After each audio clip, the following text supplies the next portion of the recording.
তার ঘোষণা অনুযায়ী নতুন কুড়ি স্পোর্টস 2026 ঘোষণা করেছেন।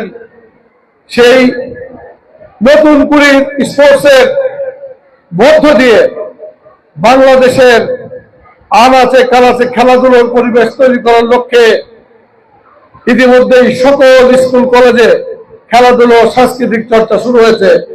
একই সাথে প্রত্যেকটা ইউনিয়নে একটা করে স্টেডিয়াম নির্মাণের পরিকল্পনা জোরে সোরে চলছে, এগিয়ে চলছে।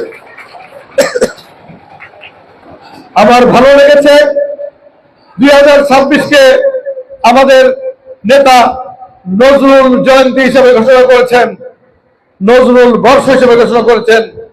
আমরা একজন আমাদের ছোট্ট সোনামণির কণ্ঠে আমাদের সেই মহান কবি কাজী নজরুল ইসলাম মরহুম, তার কণ্ঠে আমরা একজন এটা হামদাত শুনলাম রসুলের উপরে, সেটা আমাদের অনেক ভালো লেগেছে।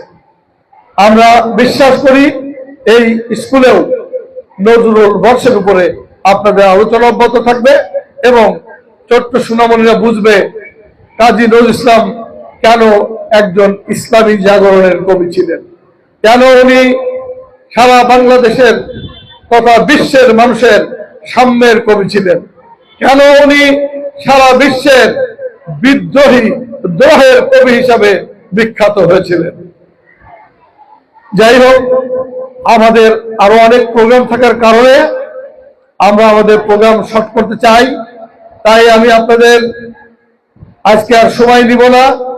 আপনারা অনেক কষ্ট করেছেন এই বৃষ্টি স্নাত দিনে, সকলের এই কষ্ট করে এই প্রোগ্রাম আয়োজন করার জন্য এবং এখানে আমাকে আসার সুযোগ করে দেওয়ার জন্য আপনাদের প্রতি কৃতজ্ঞতা এবং ধন্যবাদ জানিয়ে আগামী সরকারের পাশে আপনাদের থাকার আহ্বান জানিয়ে এবং উন্নয়নের নতুন মাইল ফলকে আপনাদের যাত্রার আহ্বান জানিয়ে আমার বক্তব্য শেষ করছি।